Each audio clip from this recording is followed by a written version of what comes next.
In this series of videos, I'm going to record how to make this timber tool chest. This project's a bit taller than what you might have seen around if you've seen the physical model already. I'm going to try and produce as accurately as possible a plan for the tool chest for this year. I'm going to be creating everything in one model, so if you only watched one video, this is the one that I'd like you to see. Whenever we start a new project, we need to make sure that we've got a new folder. So I've created a new folder in my home page, and then I'm going to save my work. So I call mine tool chest. It's in my year 11 tool chest project, and I'll click save. Now the important thing to do here is set up our work to be modeling in this one page. So this is what I mean about getting the starting point right. I often forget this myself too. So create a new component by right clicking on this parent and choosing new component. We're going to call this end panel, and just press enter. You can see now that end panel document is sitting here, and we've got the activation dot selected on that component. The next thing I'm going to do is right click again on this end panel and go new component once again, and we're going to call this one rail and enter. You can see the activation dot has followed this to the rail component. Now I'm ready to draw the rail, so I'm going to use the sketch tool. I'm going to select a starting point for this. So let's have a think about these. This one here is my front panel, so I'm going to use the front panel here. I'm going to draw the rail, so I'm going to draw what it would look like for the rail, obviously. So 42 millimeters is the material we're using, and then I'm going to press tab. Then it's 180 millimeters high. Once I've got my sketch drawn, it should be kind of completely black. The black lines means it's fully constrained. If not, maybe drag the bottom corner down into this origin point so it turns black.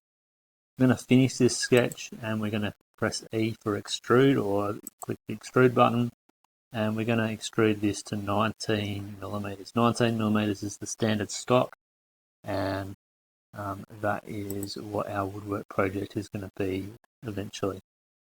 Now I've got a perspective camera mode on here. You can see, it's hard to explain, but this is a perspective view. In the camera settings, I'm going to change mine to orthographic.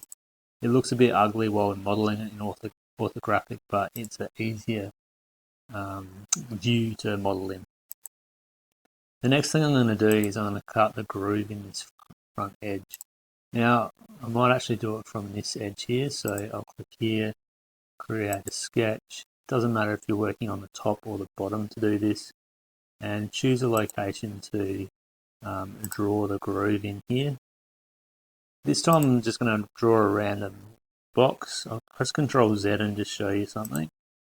If you click where that triangle is showing, it will lock that in position, and see the black line. You can click, you can't drag that out of the position. So I'm going to highlight it and delete it. We don't want that kind of constraint, so if you get the triangle, just move it up a little bit so you're on the edge but not getting that triangle. Press sketch dimension or press D on the keyboard. We want this to be 3 millimeters, so that's the thickness of our plywood. And then the difference between the two here, whoops, I missed that, sorry, I'll talk you through it. Use the dimension tool, click the blue line, click the upper line, and place the measurement. We want this to be 7.5 if my maths is right. I think I went the wrong way there.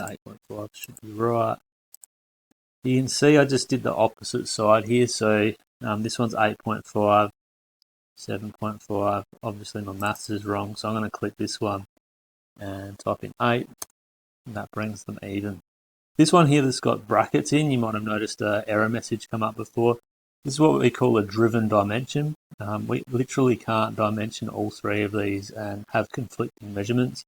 So if I change this one to a different measurement, you can see this one updates. We want them even, so we'll leave it at 8. I cut this quite deep, so I cut this at 9mm with the router cutter. We'll go through that process when we do it in Woodwork. I'm using the extrude button again. I'm going to pull that one through this direction. The trick here, I normally go distance all, because that way that cut will go the whole way. Check the operation is cut as well and click OK. And that's our rail done. Now previously we used dowel holes to hold these together. This is going to make your life really easy. We're not going to do it this time. We're going to use pocket screws and different screwing methods to put them together. So this time we can just duplicate this rail. To do that, we're going to copy this rail. So by right clicking and going copy, and then where it says end panel, we're going to right click and go paste. Just a straight paste is fine for this one. So you get this kind of like movement controls coming up. I'm going to move that around so it's 180 degrees rotation and just pull it out in the direction where we want it. You can see once you start floating this here, you don't have much control over it, so it doesn't matter at this stage. I'm going to come up here and go right click and paste again, and this time I'm going to bring this one out and rotate it just 90 degrees and bring that one up, and one more, so paste again, and this time we'll go minus 90 and bring that one just down to this position. So you can see they're all kind of, well, one's solid, the others are clear at the moment. That depends on which one you have activated on the activation dot. If I wanted to model any of these or change any of this model, I'd need to go in and select those bullet points to the one that I want to edit, so it's solid. If I click the one up here, end panel, and activate that one, you can see they've all become solid. That's what we're going to do for this part. And then we are going to use the joining feature to join these together. So there's lots of different ways you can do this, but I'm going to try and join it from this surface here. So notice that I'm hovering on this front surface, and I'm going to come close to the edge, and I've got that corner before I actually get to the edge snapping to it. And then I'm going to do the same on this one. So on this surface, move it slowly towards the corner. Before I actually get my cursor over on the corner, it snaps to it. I click OK. It's flipped it in the opposite direction, so I'm going to use this flip tool here, and that's where I want it, so I'll click OK. I'll do the same to each corner, so using that join tool, this one. I missed then, so I'll go cancel and try again. If I go too far on this, you'll notice that it kind of moves the little target, I guess. So you need to make sure the targets are pointing the right way. For some reason, I always seem to have to press flip on these, but you'll get a feel for it. And my final one here, I missed again. The final one here is this one here sorry, I missed again. This one here, this one here, and flip, and OK. So that's my first panel done. When I say done, let's add one more thing. So I've got to come up to the end panel, right click there, new component, and we're going to call this plywood. Plywood's fine. It's kind of lost for what to call it, but let's call it plywood. This one here, we are going to measure from this component here. Let's get a nice square view so we can see this really easily. To this one here, and that's sorry, no, it's not. It's 96 by 180. So the blue lines here, the length is 180, 96 is in between. We need to add some measurements to this because we want it to go inside of the groove here. So we did 9 and 9, that would be 18. I'd take 2 millimeters off that, so 16 millimeters. So let's do some maths here. So my activation dot is on the plywood. I'm going to create a new sketch. This time I want to sketch on this front plane here. Capture position. And just ignore what's happening behind here.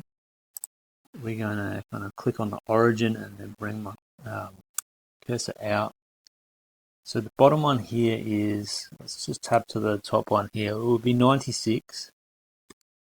And if I put a plus in there and we're going to add 18 millimeters, now I'm going to press tab. This one here is going to be 180 plus 18. And that gets me my measurements without having to do the maths manually. I'm going to click finish sketch and then extrude. Click the profile I want to extrude, and we're going to go 3 millimeters. It doesn't matter what direction that goes in. And that creates the plywood panel for the insert. Now let's think about how we're going to join this one. So we're going to use the assembly tool. I'm going to assemble this on this top edge. No, I'm not. I'm going to zoom right in and I'm going to get that center point there of that top panel. And then I'm going to look inside this groove here. Hopefully I can see inside it enough to find that same point. That's it there. Try and rotate it so you can see it. So I'm going to click that one there. It comes up. We don't have to click flip this time.